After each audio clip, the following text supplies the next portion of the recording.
Hello friends, welcome back to our channel Nityanand Academy. लक्ष्य आपका साथ हमारा। मैं डॉक्टर प्रगति श्रीवास्तव और आज मैं आप लोगों को पढ़ाने वाली हूँ डिस्कवरी ऑफ न्यूक्लियस की डिस्कवरी एटम में कैसे होती है। इसके पहले हमने पढ़ा था डिस्कवरी ऑफ इलेक्ट्रॉन और डिस्कवरी ऑफ प्रोटॉन। तो इलेक्ट्रॉन और प्रोटॉन की डिस्कवरी के साथ ही ये क्वेश्चन अराइज होने लगा कि एटम के अंदर ये दोनों पॉजिटिव और नेगेटिव चार्ज किस तरह से रहते हैं, किस तरह से ये दोनों मतलब एक एटम की संरचना बनाते हैं, किस तरह से ये एटम के अंदर रहते हैं। ठीक है, तो इसके बारे में एक सबसे पहले एक साइंटिस्ट थे सर जे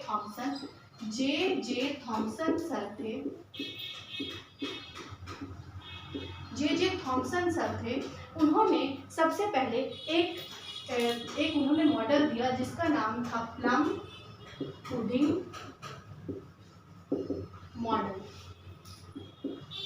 उन्होंने प्लम पुडिंग मॉडल दिया एटॉमिक स्ट्रक्चर का। उन्होंने कहा कि जिस तरह से एक खीर के भरे कटोरे में, ये जैसे कि मान लीजिए खीर का भरा हुआ कटोरा है, इसके अंदर जैसे कि राइस और दूध जिस तरह से यूनिफॉर्मली डिस्ट्रीब्यूटेड होते हैं, उसी तरह से एटम के अंदर पॉजिटिव चार्ज जो रहता है वो यूनिफॉर्मली डिस्ट्रीब्यूटेड रहता है। एटम के अंदर पॉजिटिव चार्ज जैसे खीर के भरे कटोरे में खीर, दूध और चावल जो रहता है यूनिफॉर्मली डिस्ट्रीब्यूटेड रहता है, उसी तरह से एटम के अंदर पॉजिटिव चार्ज जो रहता है वो यूनिफॉर्मली डिस्ट्रीब्यूटेड रहता है। और जिस तरह से खीर के भरे कटोरे में जो गार्निशिंग पार्टिकल्स जैसे कि काजू बादाम पिस्ता किशमिश वो एम्बेडेड रहते हैं, उसी तरह से एटम के अंदर इलेक्ट्रॉन्स जो होते हैं वो एम्बेडेड कंडीशंस में पाए जाते हैं। ठीक है, तो उन्होंने दिया plum pudding model of atomic structure. लेकिन ये मॉडल जो था इसको पूरी तरह से रॉन्ग बता दिया। एक साइंटिस्ट आए रदरफोर्ड नाम के साइंटिस्ट आए। उन्होंने इस एक्सपेरिमेंट प्लम पुडिंग मॉडल को पूरी तरह से रॉन्ग बता दिया और उन्होंने एक एक्सपेरिमेंट किया जिसका नाम था अल्फा स्कैटरिंग एक्सपेरिमेंट। क्या नाम था? Alpha scattering experiment. उन्होंने अल्फा स्कैटरिंग एक्सपेरिमेंट किया। ठीक है, इस एक्सपेरिमेंट के थ्रू उन्होंने कई सारे ऑब्जर्वेशन की जिसके द्वारा उन्होंने बताया कि एटम में किस तरह से पॉजिटिव और नेगेटिव चार्ज रहते हैं। ठीक है, तो इसके बारे में हम लोग पढ़ेंगे कि क्या क्या उन्होंने मतलब किस तरह से एटम में उन्होंने क्या सेटअप बनाया इस अल्फा स्कैटरिंग एक्सपेरिमेंट को करने के लिए। उन्होंने एक लेड का बना हुआ बॉक्स लिया, उन्होंने इस एक्सपेरिमेंट को करने के लिए ये लेड का बना हुआ बॉक्स लिया इन्होंने, और इस बॉक्स के अंदर एक रेडियो एक्टिव एलिमेंट जिसका नाम था पोलोनियम, इसको रखा। ठीक है, तो ये रेडियो एक्टिव एलिमेंट्स क्या होते हैं? ऐसे एलिमेंट्स जिनमें से खुद से रेडिएशंस निकलती रहती हैं। ठीक है, अगर वो कहीं पर रखे हो तो उनमें से अल्फा बीटा गामा नाम की रेडिएशंस निकलती रहती हैं। इस तरह के पार्टिकल्स को बोलते हैं रेडियो एक्टिव एलिमेंट्स। ठीक है, रेडियो एक्टिव एलिमेंट्स कहते हैं। तो ये एलिमेंट्स में ये प्रॉपर्टी होती है कि इनमें से अल्फा बीटा गामा की रेज निकलती रहती है। और हमें यहाँ पर स्टडी करनी है अल्फा पार्टिकल। इसमें हमने इस एक्सपेरिमेंट में हमें अल्फा पार्टिकल के बम्बार्डमेंट करना है गोल्ड फॉइल के ऊपर। एक उन्होंने 0.00004 सेंटीमीटर थिकनेस का एक इन्होंने गोल्ड फॉइल लिया था। ठीक है, तो अल्फा पार्टिकल का अभी हम लोग बात कर रहे थे कि रेडियो एक्टिव एलिमेंट्स में से अल्फा पार्टिकल्स, अल्फा रेडिएशंस निकलती हैं। ये अल्फा रेडिएशंस क्या होती हैं? तो अल्फा रेडिएशंस जो होती हैं वो हम लोग जानेंगे कि एक हीलियम का एटम होता है जिसका ये होता है एटॉमिक स्ट्रक्चर 2He4। ठीक है, जब इस हीलियम के एटम में से 2 इलेक्ट्रॉन बाहर निकल आते हैं, जब हीलियम के एटम में से 2 इलेक्ट्रॉन बाहर निकल आते हैं तो इसके पास बचते हैं 2 प्रोटॉन जो कि इस फॉर्म में होते हैं। ठीक है, इसके पास बचते हैं 2 प्रोटॉन जो कि इस फॉर्म में बचते हैं। यही हमारा अल्फा पार्टिकल होता है। ठीक है, ये जो हमारा लिया ये हमारा अल्फा पार्टिकल होता है इन्हीं का, और ये जो है प्रोटॉन्स हैं, ठीक है, 2 प्रोटॉन्स हैं, ठीक है।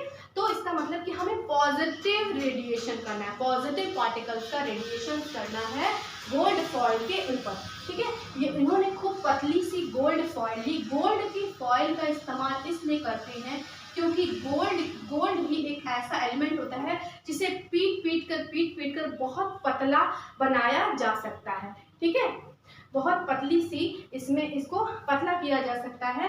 थिनेस्ट इसमें एक झिल्ली बनाई जाती है, इसीलिए गोल्ड फॉइल का इस्तेमाल करते हैं और उसकी इस प्रॉपर्टी को बोलते हैं मैलिएबल प्रॉपर्टी। ठीक है,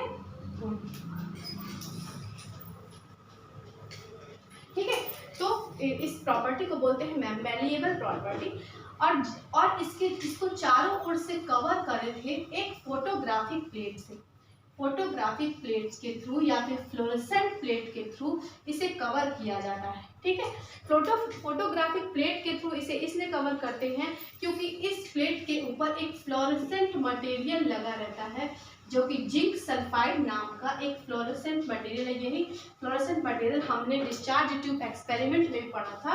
तो फ्लोरेसेंट मटेरियल जिंक सल्फाइड का यहाँ पर एक मटेरियल लगाया गया था। इस मटेरियल का इस्तेमाल इसलिए किया गया था कि जब भी कभी जो रेज डेविएट हो जाएंगी वो उनका बम्बार्डमेंट कहीं पर भी होगा पॉजिटिव रेज का, तो वो उसका जो है वहाँ पर कलर शो होगा। वहाँ पर ये जो फ्लोरेसेंट मटेरियल पर जब भी वो टकराएंगे तो वहाँ पर कलर शो होगा।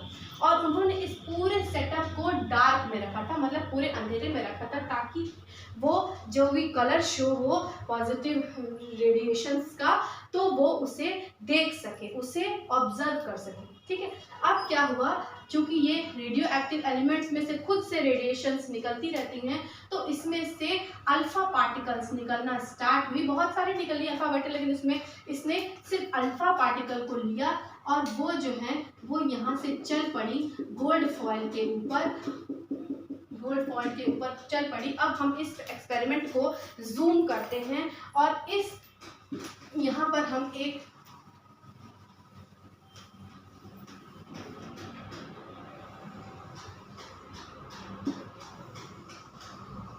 इसको हम जूम करते हैं और हम इस तरह से बनाते हैं गोल्ड फॉइल का।